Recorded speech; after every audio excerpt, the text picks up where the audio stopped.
Bayangkan sebuah negara yang pada abad ke-20 dianggap terlalu miskin, terlalu tertinggal, dan terlalu kacau untuk menjadi kekuatan besar dunia. Negara itu dilanda perang saudara, ditinggalkan negara-negara besar, bahkan pernah mengalami kelaparan massal terburuk dalam sejarah negaranya. Negara itu adalah China. Namun hari ini hanya beberapa dekade kemudian, negara yang dulu dianggap tidak mungkin bangkit, itu kini berdiri sebagai pusat manufaktur terbesar di planet ini, raksasa teknologi baru, kekuatan militer yang berkembang pesat, pemain utama dalam geopolitik global, serta bahkan rival utama Amerika Serikat. Cina hari ini tidak hanya menjadi ingin kuat, tapi menjadi terkuat di dunia. Industri, teknologi, makanan, film, militer, perdagangan, diplomasi, bahkan budaya, semua menjadi bagian dari rencana jangka panjang untuk membuat dunia bergerak mengikuti orbit Beijing. Hari ini, kita akan menyelami ambisi besar tersebut. Bagaimana Cina bisa bangkit dari kehancuran total? Apa strategi rahasia yang membuat mereka menguasai industri dunia? Mengapa negara-negara barat mulai merasa terancam? Dan apakah Cina benar-benar sedang bergerak menjadi penguasa berikutnya?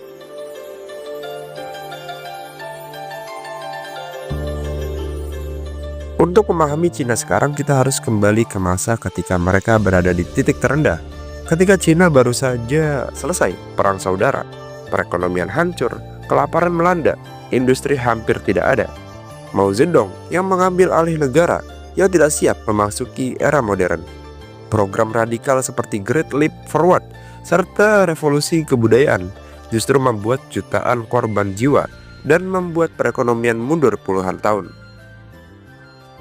Tujuan Mao Zedong melakukan dua program tersebut dinilai fatal. Bagaimana tidak?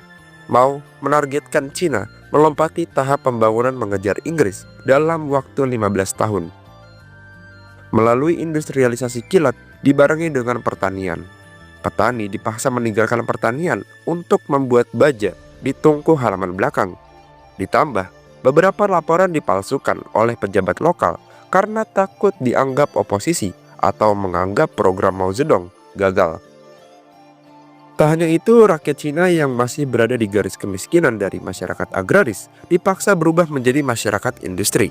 Pendidikan yang masih rendah dan belum dalam keadaan siap justru menjadi alasan utama program tersebut gagal.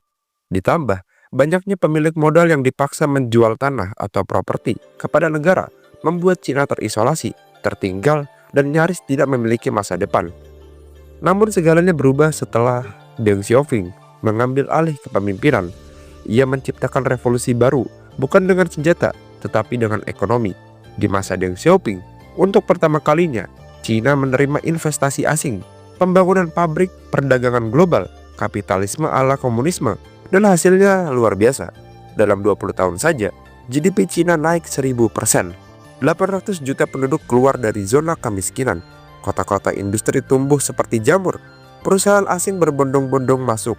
Ekspor Cina menguasai dunia. Cina bahkan berubah dari negara miskin menjadi pabrik terbesar di planet bumi. Di tahun 2000-an ke atas, Cina tidak lagi puas.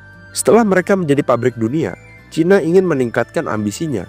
Mereka ingin menguasai teknologi, membuat raksasa ponsel, membuat kendaraan listrik, merebut industri baterai, memimpin artificial intelligence, dan mengendalikan pasokan mineral global.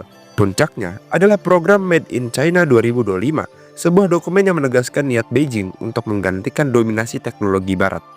Sejak itu, dunia mulai sadar, Cina bukan cuma bangkit, Cina sedang mengejar hegemomi global, serta menguasainya. Xiaoping merupakan mantan pemimpin tertinggi Cina sekaligus seorang revolusioner dari kalangan komunis.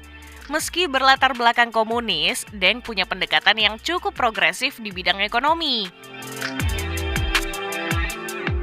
Di tangannya, Cina melakukan reformasi ekonomi besar-besaran dengan mendorong ekonomi terbuka ke dunia luar atau disebut juga dengan Zhai Gekaifang. Di bawah kepemimpinannya, Cina melakukan desentralisasi ekonomi dengan perencanaan jangka panjang yang lebih fleksibel.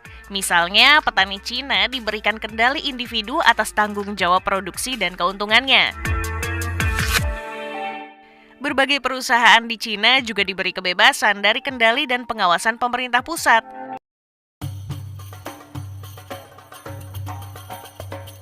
Hari ini, hampir setiap barang yang ada di sekitar kita punya hubungan dengan Cina, mulai dari smartphone, laptop, drone, pakaian, mobil listrik, baterai, panel surya, bahkan hal-hal kecil seperti jas hujan dan mainan anak-anak juga merupakan produksi buatan Cina. Menurut Reuters dan CNBC, 40% produksi manufaktur dunia berasal dari China. Tanpa China, rantai pasokan global bisa saja lumpuh. Negara-negara barat termasuk Amerika Serikat mulai sadar saat pandemi. Mereka tidak bisa memproduksi masker, obat-obatan, alat kesehatan tanpa China. Ini bukan kebetulan, ini adalah strategi 40 tahun.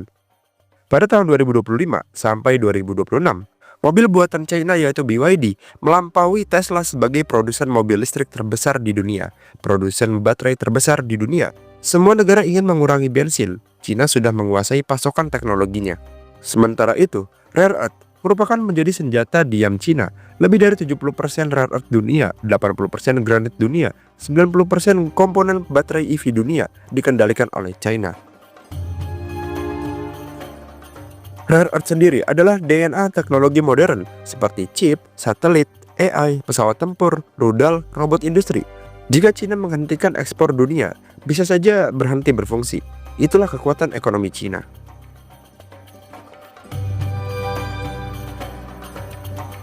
China tidak hanya ingin berperang di ekonomi, mereka juga berperang di ranah budaya, narasi, dan persepsi.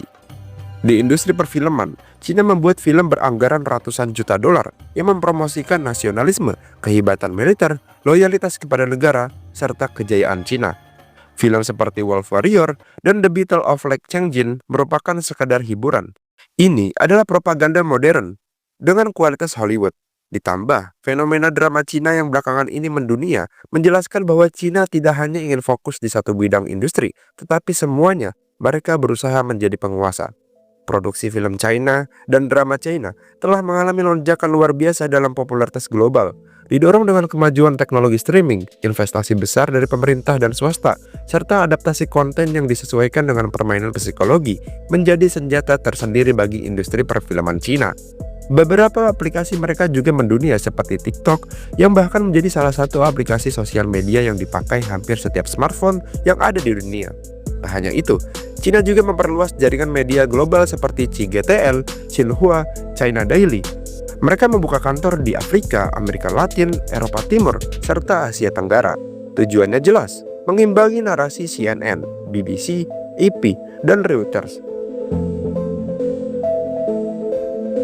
China mengerti satu hal, bahwa dominasi dunia saat ini bukan hanya jalur militer, tetapi peran internet dan sosial media menjadi senjata paling mematikan. Industri mikrodrama atau drama pendek vertikal tengah meledak di China. Fenomena ini tak hanya mengguncang pasar domestik, tapi juga mulai menantang dominasi hiburan Amerika Serikat, bahkan drama Korea atau drakor. Menurut China Netcasting Services Association, nilai pasar mikrodrama di China pada 2024 menembus 50 miliar yuan atau setara dengan 110 triliun rupiah. Ini dinilai melampaui pendapatan box office film nasional untuk pertama kalinya. Pada 2025, pendapatan drama mikro di China diprediksi melebihi 9,4 miliar US dollar dengan jumlah penonton mencapai lebih dari 830 juta orang. Drama mikro dikenal juga dengan istilah duanqu, biasanya berdurasi 90 detik hingga 2 menit per episode. Ceritanya dikemas singkat, intens, dan penuh kejutan di setiap menit. Format ini berkembang seiring tren video vertikal di platform seperti Douyin dan juga Kuaishou, dua raksasa media sosial asal China.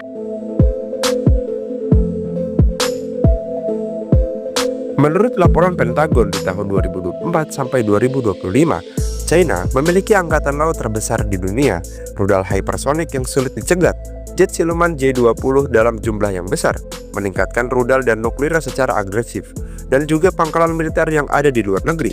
Militer China bukan lagi militer defensif. Ia kini menjadi militer dengan proyek global, Belt and Road Initiative, atau jaring raksasa, merupakan proyek infrastruktur global terbesar sepanjang sejarah. 150 negara lebih menjadi penerima pinjaman dari China, ratusan pelabuhan dan rel kereta, dibangun di banyak negara peminjam termasuk di Indonesia, yang menjadi alasan kenapa Cina jadi primadona peminjam karena Cina tidak ragu untuk berbagi ilmu pengembangan kepada negara peminjamnya. Meskipun terkesan baik, Belt and Road Initiative seakan-akan menjadi jebakan hutang Cina bagi negara-negara berkembang. Pasalnya, ketika negara peminjam gagal membayar utang, Cina berpotensi mendapat peran politik lebih dalam negara tersebut, yang secara tidak langsung meningkatkan pengaruh politik Beijing di sana. Ini adalah imperialisme modern tanpa senjata, rivalitas dengan Amerika Serikat. Cina melawan Amerika Serikat kini menjadi perebutan Laut Cina Selatan, perebutan Taiwan, perang chip, perang AI, perang teknologi, perang pengaruh Asia Pasifik. Persaingan ini menentukan masa depan dunia. Kebangkitan Cina bukan kebetulan, ia adalah hasil dari rencana jangka panjang, strategi ekonomi agresif, modernisasi militer sistematis, kendali budaya dan informasi, serta ambisi global yang tidak pernah padam. Cina tidak lagi menjadi penonton dalam panggung dunia, Cina ingin menjadi pemeran utama. Pertanyaannya sekarang, apakah dunia siap menyambut era baru, era ketika pusat kekuatan tidak lagi berada di barat, tetapi di timur? Apakah ini kebangkitan peradaban besar atau awal dari persaingan global paling berbahaya sejak Perang Dingin? Satu hal yang pasti, naga Cina sudah bangun dan dunia tidak akan pernah sama lagi.